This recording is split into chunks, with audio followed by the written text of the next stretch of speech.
te commerçant bi moo doon xeex ak waa ji garte duusu public bi nga xam ne boo fayee juróom tur ndox boo fayee fukk cabinet ba ñu ko laajtee ndekete waajaayaay ndekete yoo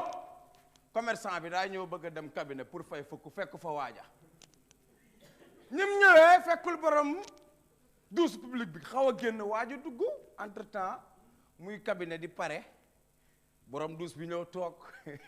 nit ñi ñëw raa waaji cabinet na ba pare génn fekk borom duus bi toog mu bëgg ko wax na ko yoruma mu ne waaye sëgg ba ci nopp yi wax ko ci njëkk ak teraanga nank ci bet na ko grand maa ngi jégul de dama la fay fekkul quoi te dama yorul fukki dërëm léegi après su ma demee place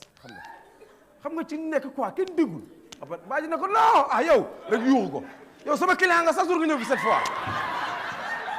waaje avant xeex boobu non mais ah cabinet